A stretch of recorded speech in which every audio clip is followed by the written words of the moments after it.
การช่วงนี้มันก็หลายไปทำบุญศูนย์อพยพแน่กับหลวงปู่เยือนแน่ใส่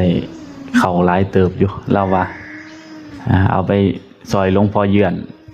ซอยศูนย์อพยพอันนี้ก็เป็นยังบุญน้ำกันนั่นแหละที่มีคนซอยเหลือซอยทำบุญอุปถัมภ์คำชูหมู่เฮาเป็นผู้บริโภคก็ควรจะบริโภคให้เกิดประโยชน์เกิดคุณค่าใส่ปัจจัยสี่สิ่งของให้มันเป็นประโยชน์ที่สุดอย่าถิ่มเอ็ดขวางว่าหมู่เฮาอาศัยเขาเจ้าอาศัยปัจจัยทรัพย์สินเงินทองกับสิ่งที่เขาเจ้าถวายเราต้องเห็นคุณค่าตัวนี้บางเถื่อย่ำยีศรัทธาเขาเจ้าก็มันก็เกินไปบางเถื่อพระเฮือนเนี่ยต้องรักษาไว้ตัวนี้บิณฑบาตก็อย่าเฝ้าไปใจดีครับนะเวลาเราไปบิณฑบาตย่างอ้อมบ้านได้ยังมากก็อย่าเฝ้าไปให้ผู้นั้นผู้นี้กลางทางนั่นไหมมันเบิ่งบ่ดีมันย่ำยีศรัทธาเขาเจ้ากลัวเขาสิได้มาเนื้อแต่ละตอนปลาแต่ละชิ้นเนี่ยเห็นเลยว่าเห็นพี่บ้าอยู่ข้างข้างกับแบ่งให้ไปซุ่มใส่บาตรปัจจัยตกวูบลงเลยโอ้ยกูอุตส่าห์เด็ดของปานี่วันโยนให้พี่บ้าแล้วบาตรเนี่ยว่าสิมันเป็นอย่างสั่นเพิ่นจังให้เหลือพระซะก่อนพระบริโภคพระเทระมหาเทระมัชฌิมนวกะลงไปหาผู้มีศีล8ลงไปหาผู้มีศีล10ลงไปหาผู้มีศีล8ศีล8ลงไปหาญาติโยมทั่วๆไปนะเพิ่นจังให้ใจไปตามลำดับเหลือแล้วก็เป็นส่วนของโยมแน่ส่วนของสัตว์เดรัจฉานแน่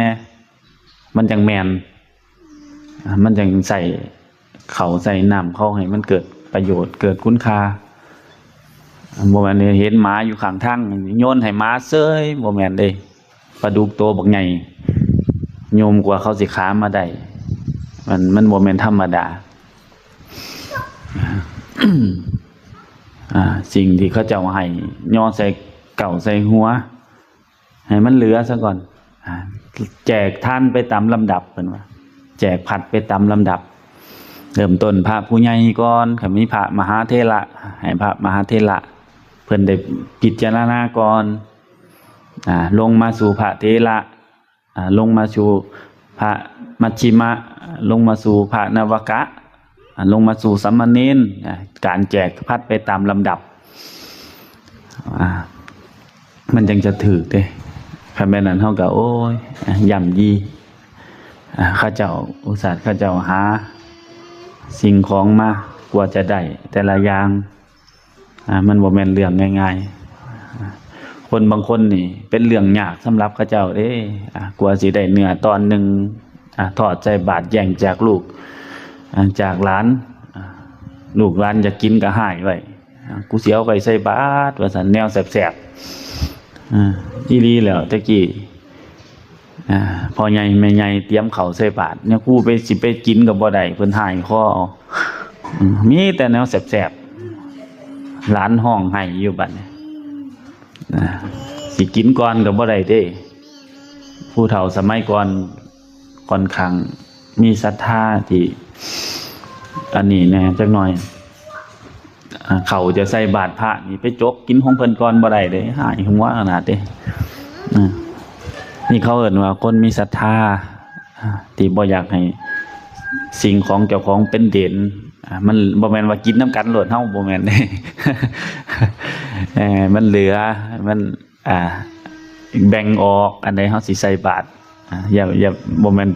ติดเจ้าของใบแล้วจังว่าใส่บาตรบ่แม่นเด้มันสิเป็นของเหลือจากเฮาของเด่นมันสิเป็นบุญกับเป็นบุญแบบอานิสงส์มันเกิดเจ้าก็สิเกิดจังซั่นแหละบางคนก็ได้แต่ของเก่าๆจังซั่นแหละของใหม่บ่ได้จักเทื่อ ว่าสิเฮ็ดเฮือนหลังใหม่ๆเฮ็ดไปเฮ็ดมาห้างเบิดซ้ำอย่างนี้ สร้างตัดถิ่มมุนเอเล่บัดนี้ได้ของห้างบัดมันสิเป็นจังซั่นเด้วัดก็คือกันเงินบ่เคยให้ของปานนีตก็บ่ได้ของปานนีตเด้ให้แต่หลังกะสีห่างเหลือเจ้าของแล้วก็จังสิมาถวายวัดจังซี่บ่แม่นเด้ มันสิเป็นจังซั่นเด้เวลานั้นหมู่เฮาให้ทานให้ของปานนีตอย่าไปให้ของห่างอานิสงส์มันเกิดขึ้นมันสิได้ของห่างคือกันนะเหลือเขามันจะสิเอามาให้คือกันนั่นไม่ใช่ของปานนีตคนที่เป็นสัตบุรุษสัตบุรุษเพิ่นจะเลือกเฟ้นในการให้ทานให้ในสิ่งที่ปาณีตยาคูจังอยากให้พากันบริโภคโดยใส่ปัญญาโดยแยบคายในจังหน่อยพิจารณาทุกครั้งในขณะที่เฮากำลังจะคบจะชั้นจะนุ่งห่มจะอยู่สถานที่เฮาใส่ของสงฆ์ต้องแยบคายในจังหน่อยอันนี้ก็บอกไว้เนาะมันเป็นเรื่องละเอียดอ่อนเรื่องเรานี่เป็นเรื่องค่อนข้างละเอียดผู้ที่ปัญญาบ่ถึงเบิ่งบ่สอดเด้ผู้ที่ปัญญาบ่ถึงเบิ่งบ่สอดผู้ปัญญาอ่อนเบิ่งบ่สอดได้เรื่องง่ายๆก็เบิ่งบ่ออกเด้มันจะเป็นจังซั่นเด้ปัญญาอ่อนเขาเอิ้นปึกเรื่องที่ควรฮู้เขาบ่ฮู้นี่เขาเรียกว่าสามัญสำนึกไม่มีก่อนสิเข้าถึงธรรมขั้นละเอียดมันต้องมีสามัญสำนึกเด้สิ่งใดควรสิ่งใดบ่ควรก็ต้องฮู้คันแม่นนั้นบ่มีสามัญสำนึกนี่เข้าก็สิเป็นคนหน้าด้านหน้ามึนอยู่จังซั่นล่ะก็บ่รู้จักความเขาเอิ้นคนบ่ฮู้จักความแต่ถ้าเริ่มมีสามัญสำนึกแล้วคุณธรรมต่างๆมันจะไหลเข้ามาสามัญสำนึกก็คือสิ่งที่ทั่วไปที่ทุกคนจะฮู้น่ะแหมสามัญสำนึกเขาเรียกว่าคันบ่มีตรงนี้ก็โอ้มึนมันสิเป็นจังซั่นเรื่องธรรมดาก็ยังวิเคราะห์วิจัยวิจารณ์บ่เป็นพิจารณาบ่เป็นเรื่องง่ายๆเราก็ต้องฮู้เด้สิ่งที่คนทั่วไปต้องฮู้กันเขาเรียกว่าสามัญสำนึกคันบ่ฮู้หม้องนี้แล้วโอ้ยหนักละคน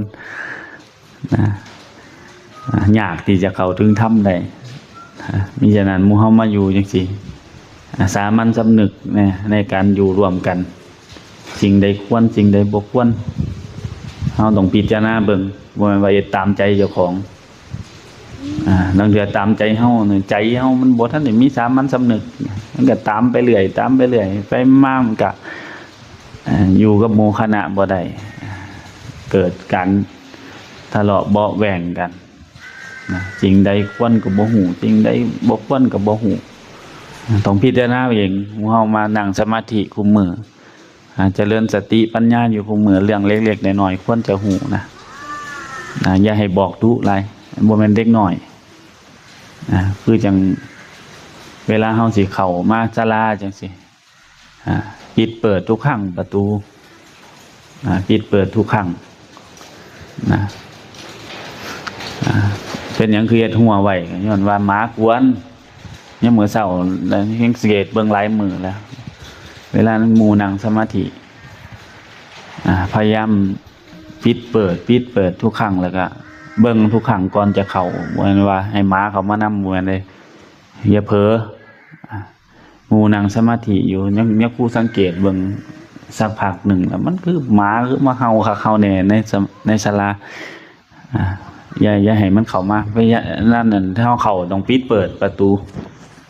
ล็อกทุกครั้งปิดทุกครั้งล็อกที่ยังผู้เอ็ดหัวไว้จังซี่บ่แม่นได้เลยเขาให้หมาเห่าดูกันหมาไว้บ่ให้มันเข้ามาแต่ก่อนนั่งสมาธิบ่พอเข้าเบิ่งเลยซุ่มหน้าดำคำเครียดเบิดแล้วซุ่มวางใจบ่ได้คนมันหลายจำพวกมาอยู่นำกันบางคนก็ทำใจได้บางคนก็ทำใจบ่ได้บางคนก็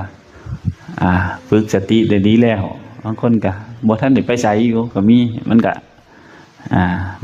ทำใจบ่ทันได้นะยะครูก็เลยว่าเวลาเข้าออกประตูแต่ละครั้งก็ต้องปิดเปิดเบิ่งดีๆแล้วก็ใส่กลอนไว้อย่าให้มันเข้ามา ให้มันอยู่ข้างนอกนะเฮาอยู่ข้างนอกบ่เป็นหยังมันเฮาข้างในมันดังโพดแต่ว่าคันมันเข้ามาแล้วก็บ่เป็นหยังอันนี้ก็บ่ได้ซีเรียสแต่ว่ามันบ่ทันเข้าก็ต้องระวังนะเวลาเฮาสิไปเข้าห้องน้ำลางเทื่อก็เจิดไปเลยบางคนน่ะเปิดประตูถิ่มไว้ไปอาดลาดบ่ปิดซ้ำก็มีขาดสติมันจะเป็นจังซั่นมิฉะนั้นต้องซอยกันเนี่ยครูเห็นลางเทื่อมันคนที่เขาเจ้ากำลังเป็นสมาธินะให้มันก็เฮาอยู่ใกล้นะแม่หมาก็ได้เฮาอยู่ข้างหูนี่เนาะบ้างก็มันก็อยากให้แล้วบาดนี้คนมันสิไปไสบาดนี้แม่นอยู่แม่สิเฒ่าให้แน่นอนให้อัศจรรย์แล้วให้ล้ำมาใส่หอดข่อยหมดแล้วผมบ่มัดไว้แท้ว่ามัดไว้อยู่มาถ้ามันมัดได้ไว้มัดขนาดบ่ให้มาอยู่เด้บ่ให้มาใกล้มันกวนจังว่ามาอยู่ถุงเงินบ่สังเกตเบิ่งรถบ่ได้มาเด้เดี๋ยวนี้อย่างผู้เสพใบนะเสพใบเพราะว่าย่านจิตคนเกิดอกุศลก็เลยเสพใบจังหน่อยบ่ให้เวลาลงทำวัดเจ้าแล้วแรงในคู่ก็ปลูกไว้แต่บางนาทีมันบ่ค่อยอยู่ก็เลยบ่ปลูกบ่ได้ก็เลยบ่ได้ปลูกนะก็เลยเสพใบนะเพราะว่ามันมากวนคนที่บ่ได้รู้จักเวลาเขามาวัดเฮานี่มาโคมเขาเจ้าจังซี่นะข้อยก็เลยโอ้มันสิเฮ็ดให้คนเสื่อมแล้วนี่ว่าคนบ่ทันมีศรัทธาเขาบ่ทันมีเขาก็บ่มีศรัทธาแล้วบ่อยากมาอีกคงหมามาโคมหมามากวนอันก็แล้วเลยตัดทางคนน่ะแหมยังครูก็เลยเอาค่อยลงทุนซื้อโสมาปลูกไว้ซะดอกเลยคนที่มันถือหมาโคมบาดเดียวแล้วบ่มาใกล้อีกเลยแทนที่สิได้เนื้อรับเนื้ออัดเนื้อทำเบิดศรัทธาไปกูบ่ไปไกลดอกวัดน่ะว่าซั่นย่านหมาว่าซั่นหมาโคมกูบ่เข้าไปใกล้จักเทื่อนี่นะมันสิเป็นจังซั่นเนี่ยครูก็เลยเสพไปให้มันเฒ่าเบิดสุดนี่ก็สิเซาเลี้ยงแล้วล่ะเซาเอาหมามาเลี้ยงแล้วเบิดสุดนี่รู้สึกว่ามันยากมันยากก็สิเซาคันเบิดสุดนี่ก็สิบ่มาเลี้ยงแต่ก่อนเป็นหยังคือเลี้ยงพวกสัตว์ที่จริงพระพุทธเจ้าเพิ่นบ่ให้เลี้ยงเด้นักบวชเป็นหยังคือเลี้ยงเพราะแต่ก่อนมันอยู่ผู้เดียวอยู่2คนจังซี่บัดก็บ่มีกำแพงจังซี่เวลาคนมาเวลาคนไปจังซี่เมียกูสิได้ฮู้ก่อนน่ะแหมแต่ก่อนก็เลี้ยงหมาไว้เป็นหมู่จังซี่นะเพราะว่าเดี๋ยวนี้มันบ่จำเป็นต้องมีหมาก็ได้ คนหลายปานนี้ไปไผพ่อแต่คนแต่ก่อนบ่มีหมู่ก็เลยเอาหมาเป็นหมู่มีหมู่เป็นหมามันได้เฮาความหมายข่อยนะแต่ก่อนนะบ่ว่าค่อยอันนี้เด้เพราะว่าแต่ก่อนมันวัดเฮามันจักแม่นหยังแม่ยาจักพี่บ้าพี่บ่หยังก็มาข่อยก็สิได้ฮู้ก่อนน่ะแหมหมาบัดเฮาโลดจังซี่นะก็เลยความหมายของการเลี้ยงนะคันมันมีคนหลายปานนี้ก็บ่เอามาแหละก็เบิ่งแล้วก็สิงดไว้เพราะพุทธที่จริงแล้วตามธรรมวินัยเพิ่นก็บ่ให้เลี้ยงบ่ให้เลี้ยงอยู่แล้วเป็นพระเป็นพระมันขันทำใจบ่ได้เป็นเครื่องกังวลเด้แต่ว่าครูบ่มีปัญหาในการที่จะเป็นนู่นเป็นนี่น้ำพองหมู่นี่บ่มีปัญหาข่อยไปวัดข่อยบ่ได้คิดฮอดมันพอแอะบ่ได้มีความกังวลกับพวกนี้เลยแต่ว่าคันมันอยู่เกลือได้ก็ให้มันไปจังซี่นะก็เมตตาอยู่ในขอบเขตประมาณแห่งเมตตาน่ะบ่เมตตารับหูรับตาไปบ่แม่นเด้เมตตาต้องประกอบไปด้วยปัญญาทุกครั้งต้องประกอบไปด้วยอุเบกขาทุกครั้งซอยเหลือบ่ได้ก็วางใจเป็นกลางไปกรรมไผกรรมมันบางคนโอ้ยเมตตาคักโพดจักมันยังมายามหมาขี้เหือนยังอยู่ข้างๆก็โจมขึ้นรถมานำบ่แม่นเด้ หมาขาปีมาดามบางคนเต็มเฮือนอะหยะย้อนเมตตาไหลบ่เข้าใจว่าสัตว์โลกย่อมเป็นไปตามกรรมหมาขาปียอกแยกอยู่อุ้มขึ้นรถมาแล้วบาดนี้จังมาเต็มเฮือนอยู่บาดนี้ ว่ายากบาดนี้เพื่อนบ้านจังมาร้องเรียนแล้วมีได้มาดามหนึ่งมาเต็มเฮือนอะหยะย้อนว่าเมตตานี่แล้วเห็นหมาขาหลักขาเพกเอามารักษาเลยไปมาเต็มเฮือน100 กว่าตัวไปมาเป็นเดือดร้อนปืนน เมตตาหมู่เฮานี่ต้องประกอบไปด้วยปัญญาทุกครั้งอย่าเมตตานำคักเมตตามีปัญญาซอยบ่ได้เฮาก็สัตว์ทุกตัวสัตว์ต่างมีกรรมเป็นของตนแม้กระทั่งหมู่เฮาเองยังมีกรรมเป็นของตนเวลาหวังดีแล้วปรารถนาดีแล้วซอยเหลือแล้วทุกท้ายก็ชีวิตภัยชีวิตมันเด้อจังซี่นะก็ต้องประกอบไปด้วยอุเบกขาทุกครั้งปัญญาในเรื่องการเข้าใจในเรื่องของกรรมตัวนี้สำคัญเด้คันบ่มีอุเบกขานี่โอ้ยทุกข์ตายนะเมตตาก็ทุกข์คือเก่าแต่ว่าเพิ่นจังให้อุเบกขาเนี่ยต้องมีปัญญาขึ้นมาคือเข้าใจในเรื่องของกรรมตัวนี้เข้าใจในเรื่องว่าโอ้สัตว์ทุกตัวสัตว์ต่างมีกรรมเป็นของตนเฮาบ่ซอยถึงแม้ว่าเฮาบ่ซอยมันก็เป็นไปตามวัฏจักรของมันอยู่แล้วมันจะเป็นจังซั่นแต่ว่าซอยได้ก็ซอยแต่ว่าความปรารถนาดีก็ต้องมีนะมีความปรารถนาดีอยากให้เขามีความสุขคนอื่นมันมีคนมีเมตตามีการช่วยเหลือมีกรุณาคนอื่นว่าซอยเหลือก็ต้องอยู่ในขอบเขตอย่าซอยจนเจ้าของทุกข์ทุกข์ยากต้องมีอุเบกขาคือตัวนี้ต้องเข้าใจในเรื่องของกรรมแล้วก็เกิดอุเบกขาในจิตใจก็เป็นกลางได้มันก็บ่ทุกข์เฮ็ดอยู่แต่ก็บ่ทุกข์อันนี้ก็เข้าใจไว้เนาะมื้อนี้คือสิสมควรแก่เวลานะรับพรซะ ยะถาวาริวหาปุราปาริปุเรนติสาคลังเอวเมวะอิโตตินังเวตนังอุปกัปปติอิจิตังปฏิตังตุมหังคิปะเมวะสมิจฉาตุสัพเพปุเรนตุสังคปาจันโทปนรสโสยะธามณิโชติลาโสยะธาวิวังจันโตสัมมาโลกวินาศตุมาเตมวะวันตาลายโยสุขีนิกายุโกภวะภิวันหันสิริสานิจังอุจาปัจจายโนจาตานุธรรมวั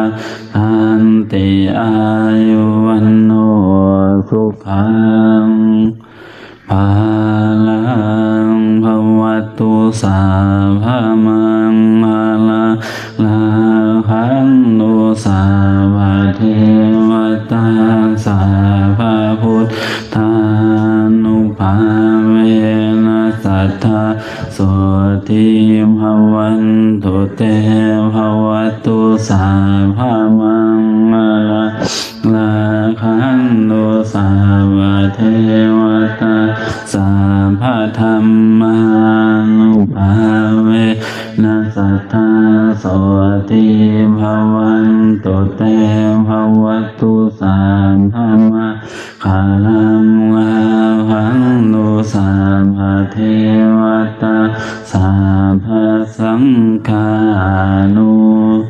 ภาเวนัสสัทธาโสติ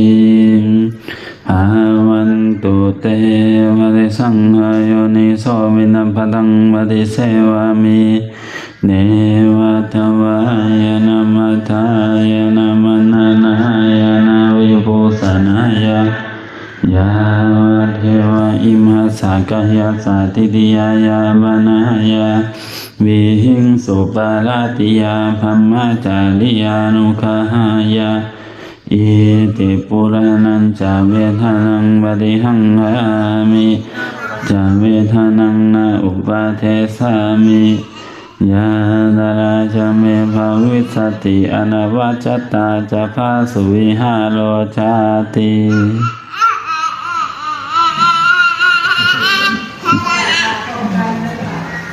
อะระหังสัมมาสัมพุทโธภะคะวาพุทธังภะคะวันตังอะภิวาเทมิ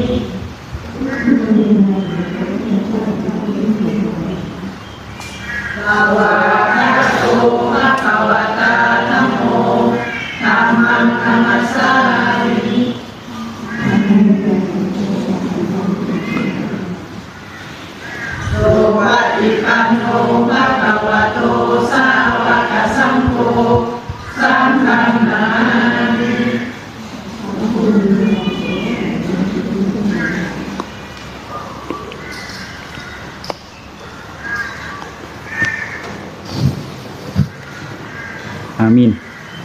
อิ่มแล้วบ่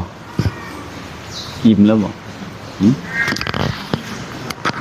นั่งคือเถอะวะนั่งคือเถอะวะ